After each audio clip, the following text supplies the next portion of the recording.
Bună ziua, bine ați venit la conferința noastră de presă premergătoare meciului de rând cu FC Universitatea Craiova din Liga a doua.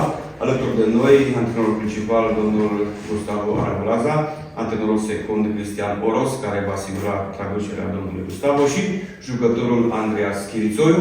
Începem cu primele declarații din partea domnului antrenor Gustavo Aragolaza. Cum vedeți acest meci care urmează de luni cu FC-ul Craiova? Come vedi la partita con quelli del Craiova? Sarà una partita difficile come tutte quelle che giochiamo. O să fie un meci foarte dificil, cum le jucăm pe toate. Questa vittoria ci può dare un po' di certezza, Această victorie o să ne dea o siguranță. però sempre dobbiamo avere i piedi sulla terra, Tot timpul trebuie să fim cu picioarele pe pământ. che per noi è sempre, sono finali Pentru noi toate meciurile sunt o finală. e bisogna giocarla così, Va trebui să le jucăm așa. con molta tensione, molta concentrazione Cu multă atenție, multă concentrare e con molto spirito di lotta e coraggio. și cu mult spirit de luptă și curaj. Ok, îl ascultăm și pe Andreas Chirițoiu și apoi să trecem la întrebări. Andreas, cum vezi tu această partidă care urmează? În primul rând vreau să vă mulțumesc pentru invitație. Mă bucur să mă aflu aici. Da, partida de luni va fi o partidă dificilă, mai ales că cei de la Craiova vin după o înfrângere și e clar că o să vină aici cu gândul la victorie, dar noi o să fim foarte concentrați și o să dăm totul pe teren pentru a obține un rezultat pozitiv. Mulțumim. Întrebări, colegii? Sunt probleme de loc pentru meciul de luni? Sono dei problemi della squadra. No, sta molto bene la squadra, per fortuna. Echipa e foarte bine. Si è allenato molto bene, anche con un po' di problemi con il tempo. S-au antrenat foarte, foarte bine băieții, am avut puține probleme cu vremea. Stiamo preparando in questi ultimi 2 giorni del meglio la squadra. Și o să pregătim în aceste 2 zile cât mai bine echipa. Andreas, ești principalul marcator al echipei în acest sezon, campionat, cupă. Propui să continui pe această linie? Da, mă bucur că am reușit până acum să-mi ajut echipa să marchez goluri.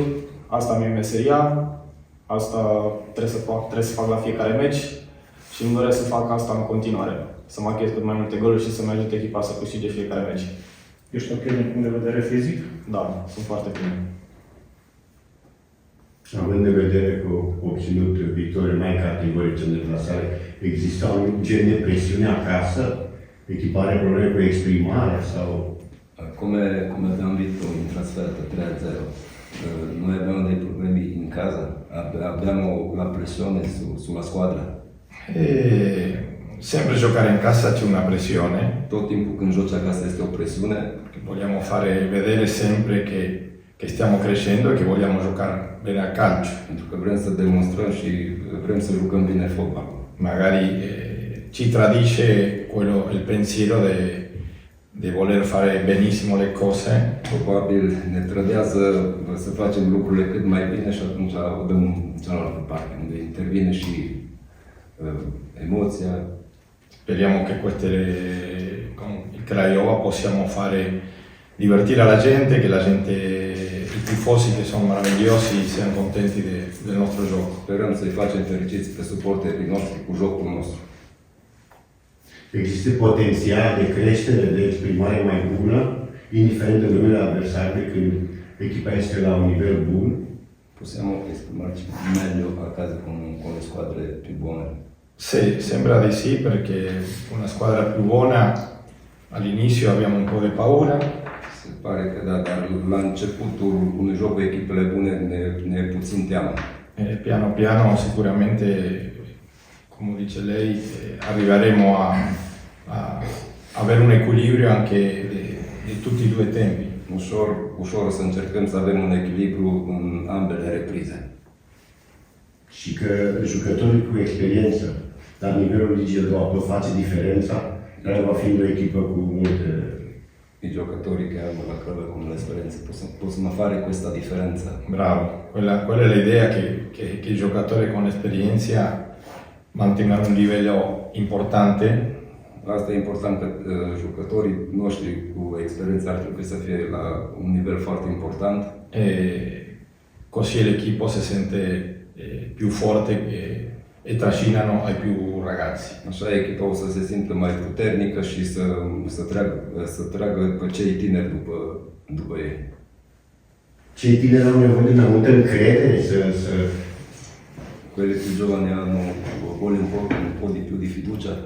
Sì, sì, loro si allenano benissimo, Da, se antrenează foarte bine cei tineri. sicuramente devono crescere perché, come ha detto lui, giocare in casa con la pressione non è per tutti. Cu siguranță vor trebui să crească valorii. Acasă se pune această presiune, Però è solo una pressione di loro, no dello staff o nostro. e o presiune a lor, nu e presiunea staffului, ei își pun presiune singur pe ei. Noi sempre proviamo che loro vengano, giocano, come si allenano e si divertano, perché quello è il calcio che proviamo di trasmettere. Ei dacă joacă cum se antrenează, cu siguranță o să fie totul ok. Cu siguranță a văzut din meciurile lui FCU Craiova, cum o caracterizează ca și echipă. Hai visto delle partite della Craiova e come fai una caratteristica della squadra. Ha dei buoni giocatori Are jucători buni, e in questo momento un po' in crisi în acest moment sunt puțin în criză, e sicuramente non trovano l'equilibrio di squadra, cu siguranță că nu au acel echilibru de echipă, è ferito sunt răniți, e non dobbiamo fare svegliarlo. nu trebuie să-i trezim din pasa asta proastă pe care au ei. E un dezavantaj că se întrerupe campionatul și ies un pic din ritm. È un disvantaggio perché si interrompe adesso, abbiamo questa sosta. No, non credo perché quando abbiamo iniziato abbiamo mantenuto una linea di allenamento, di gioco. Nu crede că o să ne dezavantajeze pentru că am ținut o linie de joc. Abbiamo avuto antrenamente. un momento di crisi importante fino alla vittoria, Am avut un moment de criză până la victoria de etapa trecută, però mai abbiamo perso la linea della strada. dar niciodată n-am pierdut De lavoro. această linie de a munci. De ce nu au ales să joace meci amical acasă? Pentru că tot acasă joacă următoarea etapă și vă deplasați la Cluj. Perché abbiamo preso questa partita di giocare a Cluj quando c'è la sosta? Perché non giochiamo a casa? Perché la prossima tappa giochiamo a casa. Perché Cluj è una società che non lo so se vuole venire fino a Oradea. Pentru că, din câte știa de Cluj, că nu știm dacă ar vrea să vină ei aici la noi să joace cu noi. Proveremo la prossima partita di portare una squadra di Serie A importante a casa. Să încercăm data viitoare să aducem o echipă de Liga 1 să jucăm un meci amical cu ei acasă. Ideea e alta. Nu știu dacă vreo echipă de Liga 1 să vină la o echipă de Liga 2, așa ceva nu prea am întâlnit decât am jucat fotbal. E puțin mai greu. Sarebbe bello riuscire a portare Steaua, non lo so, una squadra importante Ar fi a frumos Oradea. să aducem o echipă importantă gen Steaua să facem un meci amical cu ei, dar e greu.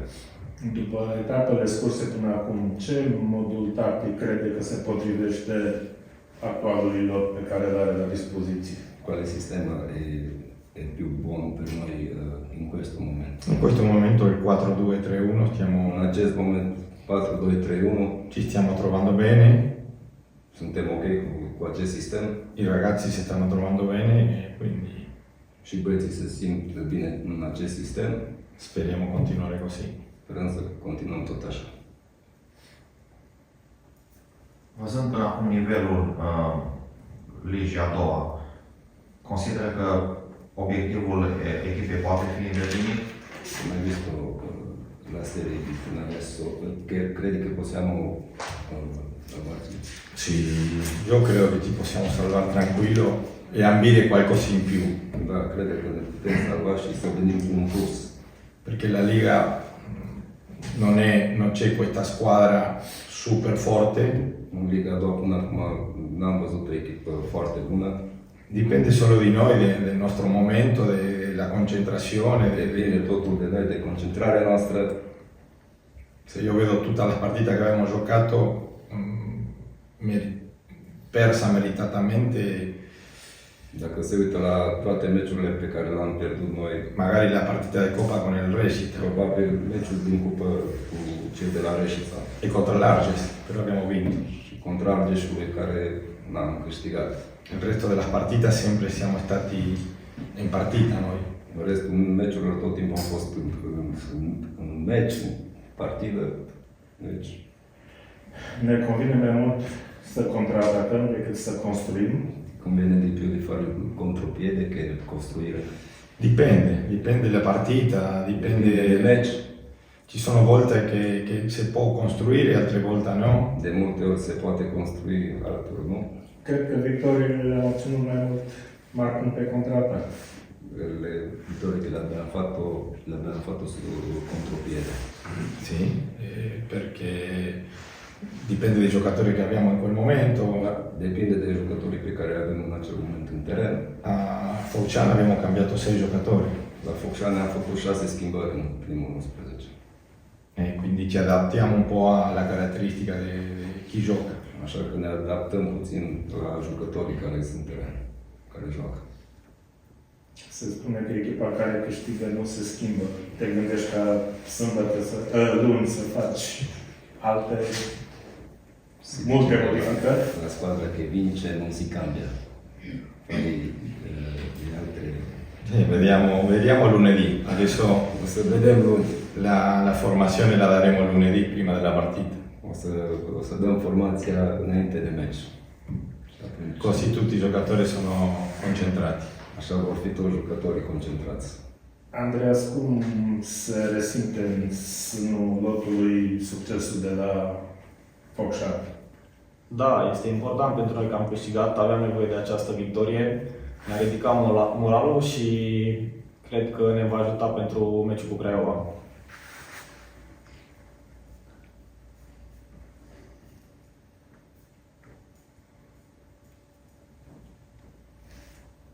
Alte întrebări dacă mai sunt?